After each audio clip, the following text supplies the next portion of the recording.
Alô, amigos, boa tarde, sejam bem-vindos ao programa Visão Crítica desta segunda-feira. Estamos começando o programa, vamos hoje ter um assunto extremamente importante e que é uma bandeira levantada aqui pela TV Centro-Oeste, é a única emissora que está cobrindo desde o começo do processo eleitoral que vai indicar vai escolher o novo diretor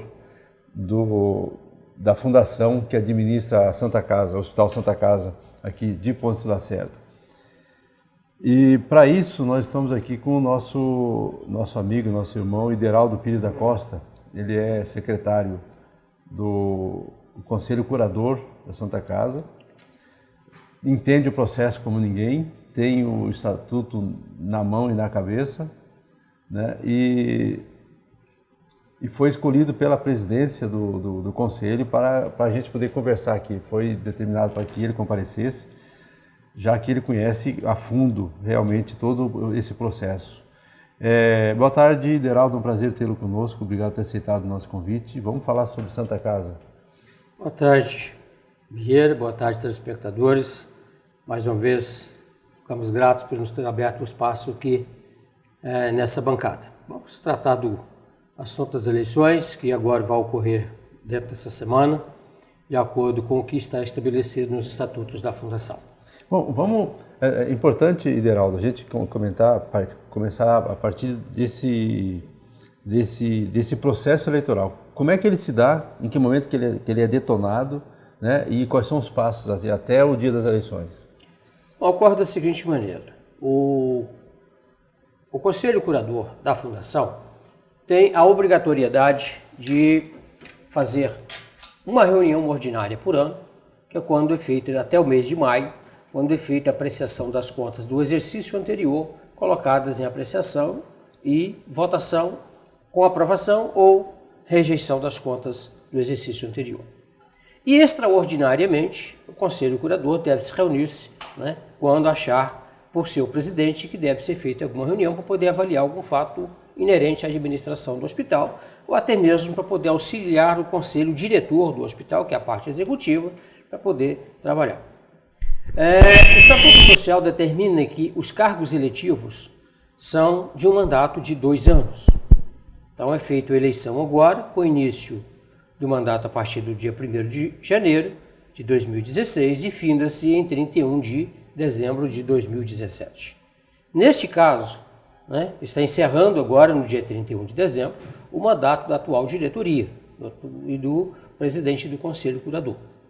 Feito isso, é convocado, então, pelo presidente do Conselho, uma reunião extraordinária para que se faça, então, o processo eleitoral, que é previamente determinado uma data específica, cuja reunião ela é específica para o processo eleitoral, e nesse intervalo, são colocadas as discussões até a realização das eleições, Os pretensos candidatos geralmente procuram o presidente do conselho para poder discutir, a própria diretoria que está no cargo em vigência pode, pelo próprio estatuto, ser reconduzida, a um novo mandato, se ela achar conveniente, então tudo isso é apreciado numa reunião.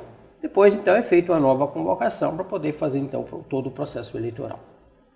Tá certo. Quem tem interesse, Ideraldo, quem tem interesse em participar, em dirigir a Santa Casa a partir de janeiro do ano que vem, qual é o procedimento que ele tem que fazer? É chapa? É candidato? Como é que essa parte já burocrática aí? Bom, no nosso entendimento, antes mesmo de pleitear um cargo de diretor no hospital, seja ele diretor-geral, diretor financeiro ou diretor administrativo, é salutar que a pessoa que vai pleitear esse cargo tenha o real conhecimento da sistemática de funcionamento de um hospital. Porque não é fácil a dinâmica de uma administração hospitalar. Então, essa pessoa que tem pretensão, que conhece o funcionamento de uma unidade hospitalar, ele tem todo o direito de se candidatar e, para isso, ele deve apresentar uma chapa composta por 3 cargos, como diretor-geral, diretor financeiro, diretor administrativo, né, e apresentar essa chapa ao presidente do Conselho Curador. Em apresentando essa chapa ao presidente do Conselho Curador, ela vai ser apreciada na Assembleia, podendo ser rejeitada se em algum caso, né, assim o provocar. Do contrário, ela vai para o processo eleitoral podendo ser votada, né, até mesmo sendo por unanimidade, caso não tenha aparecido uma outra chapa. Por aclamação, por aclamação, né, em caso não tenha uma outra chapa. Mas eu volto a repetir, né, essa lutar que quem pleiteia um cargo desse tenha que ter conhecimento das rotinas de administrações hospitalares. Porque hoje, Pontes e Lacerda, através do Hospital Vale do Guaporé, é um hospital de referência regional. Ele atende 11 municípios, através de um contrato que é firmado com o governo do estado, e esses 11 municípios têm as suas particularidades em termos de atendimento. Então existe todo um plano de ação que tem que ser executado para poder cumprir essas metas junto aos municípios, porque do contrário somente o município de Pontes e Lacerda sai favorecido no processo. E o objetivo não é esse. O objetivo da descentralização da saúde no estado é justamente fortalecer os municípios, né, para não ficar encaminhando todo santo dia uma ambulância para Cássia ou Cuiabá. A partir do momento que se tem todo esse processo aqui, a coisa flui de uma maneira muito mais salutar e muito melhor para os munícipes. Bom, a nossa preocupação aqui, Ideraldo e amigos que nos acompanham sempre no programa Visão Crítica, é exatamente essa, Ideraldo, é exatamente esse ponto. Não há no Estatuto nenhuma pré-condição, pré-requisito, né? Não há nenhum pré-requisito determinando quem pode ou quem não pode. Então, qualquer pessoa pode se tornar, ficar disponível, né? Se propor a ser o diretor da Santa Casa. E eu tenho colocado isso nas matérias que eu escrevo no blog do Vieira, lá no nosso site, exatamente isso. O nosso temor, a nossa preocupação com relação a esse risco que se corre, né? Você falou de uma forma com muita propriedade, dizendo assim, ó, é salutar que a pessoa esteja inteirada, né, de toda essa área médica, porque é uma área muito específica, não é uma empresa comum que alguém seja administrador de empresa, fala, ó, eu vou lá, eu tenho faculdade de administrador de empresa, eu sou contador e eu vou lá, vou administrar o hospital, né? Existem especificidades ali muito típicas e exclusivas da área que se atua, da rotina hospitalar. Pois é, o Estatuto não contempla nenhum pré-requisito, né? Nenhum pré-requisito e nem também nenhum prazo para que as chapas sejam apresentadas antes do dia da eleição, para que o Conselho possa sentar, olhar, avaliar, né? Isso aí. Não tem jeito de mudar isso agora, né? Isso, inclusive, a gente vai comentar isso no segundo bloco, algumas sugestões aí para o novo estatuto, um estatuto, né, da fundação. Agora é o seguinte, eles podem apresentar, qualquer pessoa pode apresentar até o dia da eleição, é isso? Sim, as chapas podem ser... É só presidente, secretário e tesoureiro. Não, é diretor-geral, diretor administrativo e diretor financeiro, que compõem o conselho diretor, que é o conselho executivo da instituição.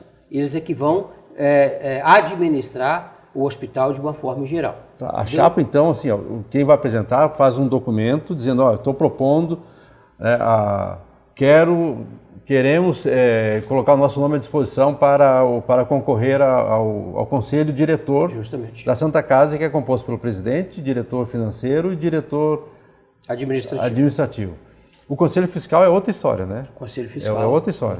Então tá, então qualquer um pode apresentar até que hora? Até quando isso? As convocações são realizadas em duas chamadas. A primeira delas até às 19h30. Vai ser dia 18. Já está inclusive vai ser agora publicado no Jornal de Circulação no nosso município, né, o edital de convocação para essas eleições, que vai ser realizada agora no dia 18 de dezembro, na próxima sexta-feira, dentro do prazo pré-estabelecido, né, dentro do Estatuto. Agora, as chapas devem ser apresentadas, ou a chapa, quantas vierem, né, devem ser apresentadas até às 19h30 ao presidente do Conselho Curador. Até 19h30 do dia... Do dia da eleição. Até o final da... Não, 19h30, que é a hora que começa a primeira chamada. A partir dali, né, as chapas não podem mais, porque já entra o processo, né, de processo contagem de prazo para a realização de votação propriamente dita. Não de votação, mas da realização da Assembleia, né, porque ela está marcada às 19h30. E não tendo quórum suficiente para a realização, ela então é feita em segunda chamada às 20 horas. Mas isso é natural num processo de Assembleia Geral. Então, não se convoca uma Assembleia por horário específico, até porque a gente tem margem de atrás de um ou de outro, justamente existe a segunda convocação, porque a segunda convocação, com o quórum mínimo, ela pode deliberar a ordem do dia. Né? Isso é específico dentro da própria, do próprio edital de convocação. Tá. O quórum mínimo, nesse caso, na segunda chamada, aí é com qualquer o número de mínimo, membros. com qualquer número de membros. Se tiver um membro lá, decide a eleição. Já está específico no edital. Que pode. Isso não, exatamente não, tudo bem. Exato. Porque a partir do momento que o edital é publicado, todos os membros do Conselho Curador, que são 22 membros do Conselho Curador, né, de órgãos representativos da nossa sociedade, eles também são notificados através protocolarmente com uma convocação. Eles recebem essa convocação. Então, eles já sabem que vai ocorrer independente da publicação de edital em jornal. Eles serão notificados em relação, serão convocados através desse edital de forma individualizada. Né? Com efeito dessa forma, eles já têm ciência disso. Se ele não comparece, né, ele está dando o seu atestado, né, para quem lá estiver presente, tomar as decisões necessárias. Porque está específico dentro do edital de convocação que a Assembleia Geral iniciar-se-á às 19h30 em primeira convocação e às 20 horas em segunda convocação, com qualquer número de membros para deliberarem a ordem do dia.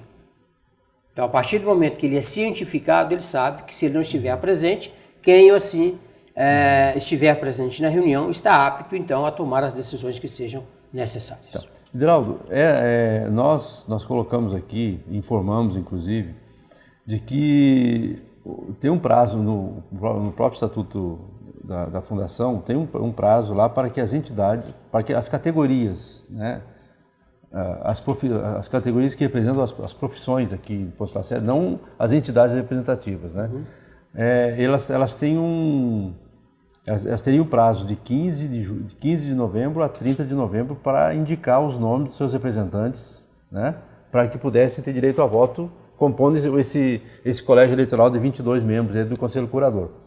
Né? Como é que fica a posição dessas associações, dessas categorias de classe, não seria entidades, categorias mesmo, né, que não encaminharam o nome dos representantes para o Conselho Curador nesse período aí, do mês de novembro? Tá, vamos entender melhor este processo. O Conselho Curador é composto de dois grupos. O primeiro, dos membros natos, e o segundo, dos membros eleitos. Não eleitos pelo Conselho Curador. São membros eleitos pelas entidades de representação de categorias profissionais dentro da sociedade. Né? Porque os membros natos são os presidentes das entidades que compõem o Conselho Curador. Porque o cargo não é do Ideraldo, não é do Vieira, é da entidade. Por exemplo, Lions Club, Rotary Club, Maçonaria, o Sindicato Rural, Sindicato dos Trabalhadores Rurais, OAB, e aí sucessivamente até completar o cargo, o grupo dos membros natos do Conselho Curador. Então essas entidades por si só, o seu representante máximo é o presidente. Então ele é o que tem o direito a voto dentro da instituição da fundação. De forma natural. De forma natural. Em ele não estando presente, ele pode indicar, porque o estatuto é bem claro nisso, o seu presidente ou o seu representante. Então, se ele designar alguém para representar a entidade no dia da eleição, ele tem que mandar através de um ofício que aquela pessoa é o representante daquela instituição dentro do Conselho. Habilitando ele para votação, para comparecer na Assembleia Geral.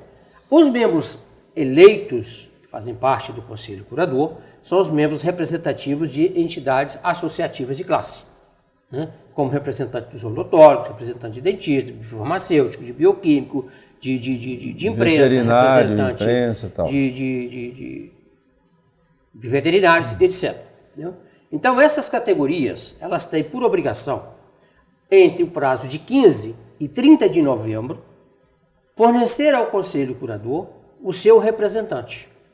Então, esse é o prazo que é estipulado. Não significa que esse representante é para aquela votação, especificamente. Esse representante ele tem um mandato, né, de membro eleito dessas associações de 3 anos. Ele representa aquela associação durante 3 anos. Então, ele tem que ser referendado a cada ano. Porque, de repente, a associação dos médicos indica o Ideraldo como representante dela, o Ideraldo, um ano muda daqui. Quem é que vai representar a associação? Tem que indicar. Então, justamente por causa dessa rotatividade... Ter esse cuidado, né, de manter sempre o representante lá. Tem que ter esse cuidado de fazer a indicação prévia, né, do seu representante. Né? Então, esse prazo já passou-se. Ele encerrou-se no dia 30 de novembro. E até então, nenhuma das instituições que fazem parte do grupo 2 dos membros do Conselho Curador formalizaram a apresentação de nenhum dos seus representantes. Então, neste caso, né, levando o decurso de prazo, né, e o não cumprimento do estipulado no Estatuto, estas entidades representativas de classe não têm direito a voto nas eleições que serão realizadas agora, no dia 18. Ela terá tão somente realizada com os membros do Conselho, os membros natos do Conselho Curador. Inclusive, foi ratificado isso aí na Assembleia Geral que foi realizada agora no último dia 10. Tá certo. Bom, eu acho que com isso a gente consegue dar uma ideia clara de como é que vai ser todo o processo eleitoral, né, do novo diretor da Santa Casa. A gente vai para o intervalo comercial, depois nós vamos conversar exatamente desses pontos que a gente acha que tem algum problema no Estatuto, que a gente acha que deve ser melhorado. Nós vamos falar sobre isso, então, logo depois do nosso intervalo comercial.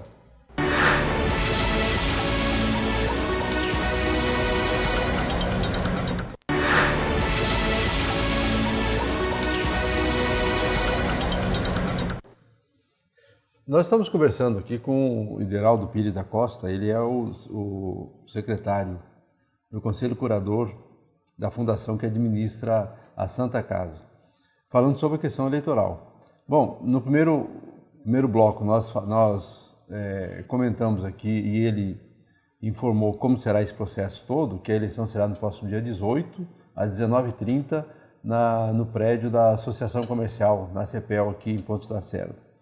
Bom, Ideraldo, alguns pontos a gente tem discutido, tem colocado, né, para discussão, tem comentado, inclusive vários membros do Conselho Curador, que como não acompanham, né, o dia a dia da Santa Casa, e tem essa mudança também, às vezes eles mudam, né, são representantes que se alternam que mudam durante esse período de vigência do mandato, alguns não têm nem ideia, né, inclusive alguns chegaram agora nessa Assembleia Geral que teve lá no prédio da Loja Maçônica Obreiros da Liberdade, chegaram lá sem ter noção do que iam fazer lá. Só sabiam que era uma reunião do Conselho e que eles eram representantes do Conselho, não sabiam nada.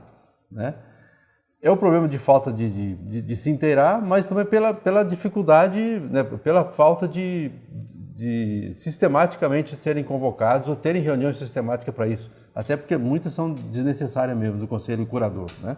Bom, dito isso é o seguinte, alguns pontos nós colocamos, tá, já para discussão e no meu entendimento, e a gente fez essa sugestão aqui na semana passada aqui no programa, é que pela temeridade de aparecer, e eu coloquei isso no nosso site, no nosso blog, de que a Santa Casa não pode ser administrada por aventureiros e nem oportunistas e nem por amadores. Com certeza. Tá?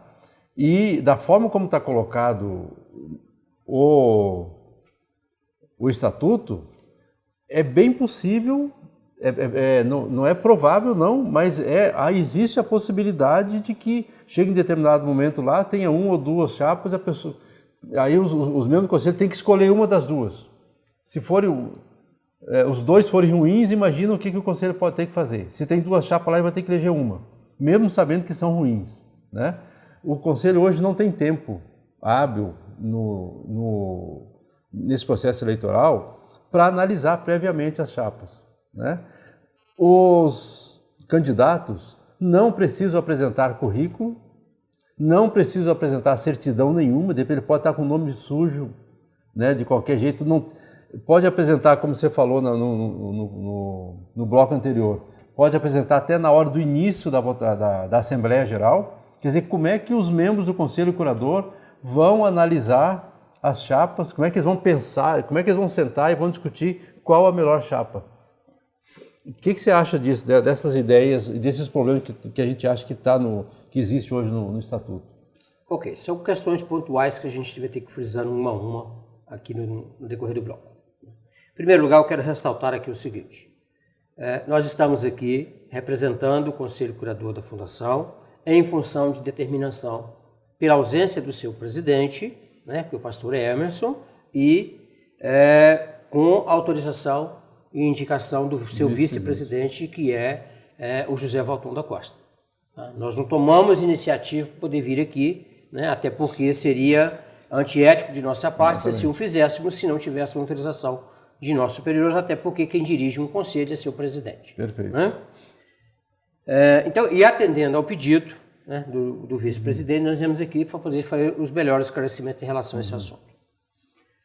Em questão dessas chapas que são apresentadas, desses pré-requisitos que são analisados, eu quero lembrar da seguinte maneira. Até determinado tempo atrás, as eleições, os membros que eram eleitos para cargo de diretor-geral, diretor administrativo e financeiro, eram tão somente aqueles que compõem o Conselho Curador, que estavam sempre reunidos, que frequentavam as reuniões.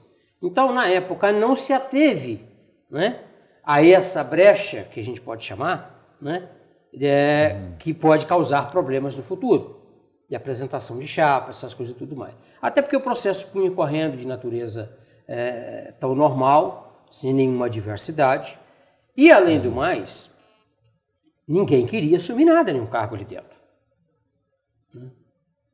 Porque hoje, o hospital tem um contrato com o governo do estado, no valor de R$474 mil. Mas esses R$474 mil não é para atender somente Pontes de Lacerda, não. Ele tem que atender 11 municípios aqui circunvizinhos. E às vezes as pessoas falam R$470 mil, é muito dinheiro? É dinheiro. Mas eu gostaria de lembrar aos futuros candidatos que só uma folha de pagamento consome R$220 mil. 2 profissionais de saúde especialistas, um cirurgião e um anestesista, consomem mais R$120 mil. Temos os encargos. Nós temos as despesas administrativas. Tem medicamento a ser adquirido. Tem alimentação a ser fornecida no hospital. Esse valor, ele é de abril de 2012. Ele não teve o reajuste de R$1 de lá para cá. Então, como se administra um hospital dessa forma? Né? Voltando. Antigamente ninguém queria, porque a gente prestava serviço somente para o município. Aos parcos recursos que nos eram passados para poder fazer o atendimento da urgência e emergência, e todas as internações eram feitas através do Sistema Único de Saúde, com as autorizações de internação hospitalares da IHAS.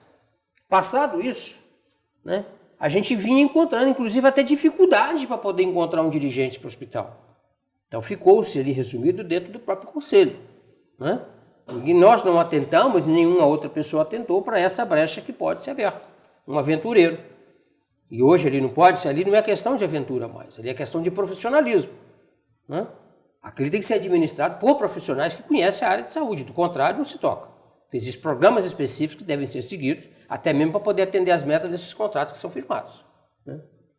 O que pode ser feito? Obviamente que, né, não é uma coisa muito salutar a gente receber, antes de uma assembleia, uma chapa com 3 pessoas que nunca esteve presente em uma reunião do hospital, que nunca até mesmo entrou no hospital para saber como é que está a instalação, se está verde, se está amarela, se está azul. Não? Então é difícil, São mudanças que deverão ocorrer, né? São propostas, inclusive, que nós podemos levar agora, né, para o futuro presidente do Conselho, propor que seja feita uma revisão estatutária para o próximo ano. Nós não podemos mexer agora porque nós já estamos dentro de um processo eleitoral e findando o ano. Né? Então, no próximo ano, convoca-se reuniões extraordinárias, prepara-se toda uma minuta de um novo estatuto, encaminha para cada entidade que faz parte desse conjunto, dá uma reformulada, inclusive, na sua composição, entendeu?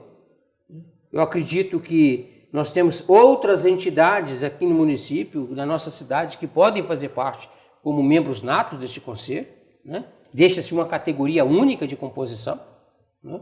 Para poder compor o conselho curador, especificando melhor, né, quais são as atribuições do conselho, até o limite que ele pode ir, a partir do momento que ele não é um conselho diretor, ele é um conselho consultivo, né, mas ele tem o poder de fiscalização do conselho curador, diretor, né, e com isso eles dão uma reformulada de uma forma em geral, inclusive no processo eleitoral, dando um tempo maior, né, para que pelo menos de 30 dias com antecedência, quando chegar a época das eleições, para que as chapas sejam apresentadas com os devidos pré-requisitos já estabelecidos no Estatuto e elas sejam analisadas em uma Assembleia do Conselho Curador antes da realização dessas eleições. Aí sim nós teremos um processo mais tranquilo, mais salutar e mais saudável para a própria instituição, porque nós saberemos de fato se aquelas pessoas têm a qualificação suficiente para poder administrar aquele hospital. Então, eu comento isso, Ideraldo, e meus amigos, porque nós já temos conhecimento, esse ano agora nós temos conhecimento de pessoas que estão interessadas e que vieram, inclusive, conversar conosco aqui, né, interessados em concorrer à eleição. E um dos membros, só para ter uma ideia, um dos membros do corpo clínico, o que seria o diretor do corpo clínico, é um profissional que chegou aqui em Poços Lacerda não tem 4 meses. Né? E veja só, se não tiver nenhuma chapa, mas nenhuma chapa concorrendo, vai ter digamos que essa chapa seja única, eles vão acabar assumindo. Porque não tem como os membros do Conselho Curador tentar impugnar uma chapa que sem nenhum critério, sem nenhuma justificativa prévia, se também não tem critério, né? Se tivesse colocado lá, o diretor do corpo clínico tem que ser diretor do hospital em Pontos Lacerda há mais de 2 anos. Pronto, é um fator já de equilíbrio, de moderador na história. Chegou no momento lá, na hora de votar, o pessoal do Conselho Curador vê que na chapa, e quem que vai ser o diretor clínico, esse aqui, esse médico, não está dentro dos requisitos, tudo bem. Do jeito que está, qualquer um que chegar com a chapa lá, e se for chapa única, e também é o seguinte, na segunda chamada, se tiver um membro do Conselho Curador lá, né, um membro do Conselho Curador, ele vai votar, ele vai ter que votar naquela chapa única na história. Imagina a temeridade, o risco que nós estamos correndo de entregar a diretoria da Santa Casa para pessoas que não têm qualquer qualificação, não têm competência para isso. Às vezes nem vínculo com a própria instituição pode ter. Exatamente. É o risco do aventureiro. Rotina, não conhece nada. É o risco do aventureiro. É um negócio bom. Eu vou administrar aquilo lá. Eu tenho chance de repente vai lá sozinho, né? Vai lá sozinho e acaba fazendo isso. Essa é a nossa grande preocupação com relação à direção da Santa Casa, a eleição da Santa Casa esse ano, Ideraldo. É tudo isso que a gente queria evitar, até porque se a gente soubesse, só tem uma chapa, e a chapa é o senhor fulano, que a gente conhece, né? E que a sociedade saiba que ela tem competência, já está demonstrado aí sobejamente a competência e a qualificação, não vejo problema nenhum. Um exemplo assim, o Delay quer concorrer à reeleição, né? Não tem mais nenhuma chapa. Competência ele tem, né? Experiência ele tem, está 10 anos na Santa Casa, né? Então pronto, é uma coisa natural ali, sem problema nenhum. Agora aparece um Zé Ninguém lá, com um sério risco de todo o trabalho que foi realizado, inclusive nesses últimos 4 anos aí, é visível, a sociedade já viu isso, a melhoria das nossas instalações ali melhorou sensivelmente, obviamente que com a participação da comunidade, né, que ela passou a enxergar aquilo ali com outros olhos, viu a necessidade de investir, até mesmo para poder melhorar o atendimento, né?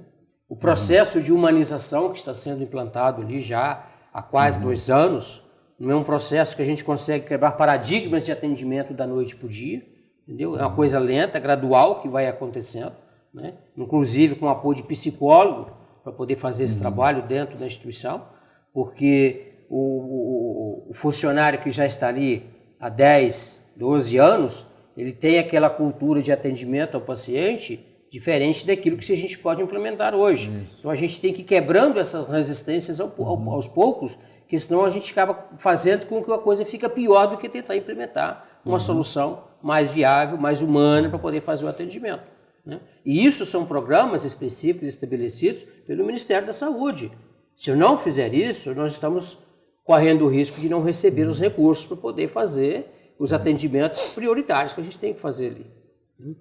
E, além desses, outros têm que ser implementados. Para vocês terem uma ideia, hoje, nós temos funcionários ali dentro do corpo de enfermagem que já foram para São Paulo para poder fazer treinamentos para poder melhorar o atendimento. Nós temos funcionários que já foram para Salvador para fazer treinamento para poder melhorar o atendimento, se qualificarem para isso. Nós temos um profissional ali, um enfermeiro, que ele fez um estágio no Hospital Albert Einstein em São Paulo, para poder auxiliar os médicos que vão fazer os procedimentos cirúrgicos. Então a gente está investindo também na questão do pessoal. E é um receio, inclusive, dos próprios funcionários, né, através da sua representante, que deixou isso bem claro na última reunião do Conselho Curador, né, que eles estavam receiosos se a nova diretoria ia continuar seguindo esses parâmetros de melhoramento da mão de obra, qualificação da mão de obra, para poder reverter isso em termos de atendimento para a sociedade. Então é uma preocupação também dos funcionários, né, em saber quem vai dirigir o hospital, se vai ter a mesma linha de pensamento em melhoras ou simplesmente pode utilizar aquele ali como já foi utilizado e muito no passado, como cabide eleitoreiro, né? E ano que vem é um ano eleitoral. Então, aos membros do Conselho Curador, nós pedimos essa sensibilidade e responsabilidade no trato da coisa da instituição. Nós queremos a sua continuidade enquanto melhoria, nós queremos a sua continuidade para poder fazer um atendimento melhor para os munícipes e para os conveniados dos outros 10 municípios, ou nós vamos nos arriscar de uma forma alheia, né, e virarmos as costas por todo aquele trabalho que já foi feito, inclusive com a sociedade ali dentro. Então, é uma questão que nós deixamos aos conselheiros a responder. Então, porque a gente tem essa preocupação, e eu acho temerário fazer um processo eleitoral onde não se tenha, onde se trabalha no escuro, numa situação que é nova, né? Porque até agora sempre já se sabia se o diretor ia buscar a reeleição, ia manter no cargo, então as coisas rodavam tranquilamente.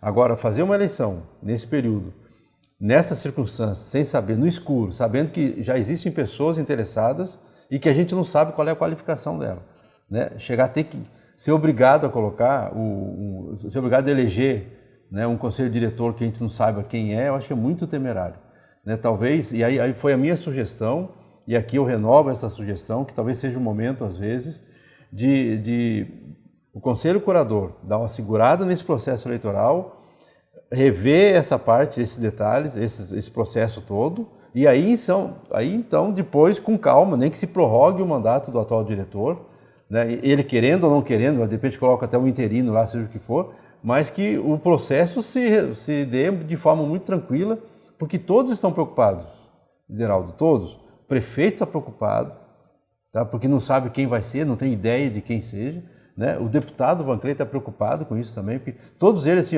por ser uma entidade, uma instituição com recursos que usa a maioria ou quase totalmente de recursos públicos, né? Isso tem uma implicação muito séria. Com certeza. Né? Tem uma implicação muito séria nessa hora. Então, por isso que eu acho assim, é perigoso demais avançar num processo eleitoral onde você fique no escuro ali na frente, seja obrigado a colocar alguém. Você não tem no estatuto como impugnar uma candidatura, né, só porque você não conhece. Mas também você não sabe quem é, não sabe qual é os requisitos que tem, se ele é competente, se tem qualificação para isso ou não. De qualquer forma, obrigado. Eu acho que o programa se prestou exatamente para essa finalidade. Primeiro, divulgar o processo eleitoral que vai detonar e vai escolher o novo diretor da Santa Casa.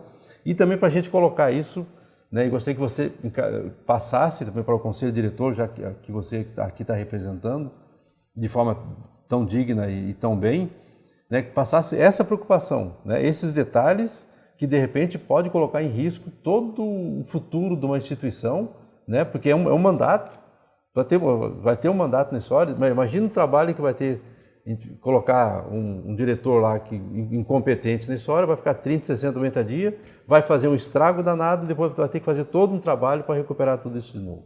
Não resta dúvida, né? Mas tá bom, eu agradeço. agradeço muito a tua participação e quero deixar um tempo aí para as suas considerações finais. Nós que agradecemos em nome do Conselho Curador da Fundação, o espaço aqui concedido.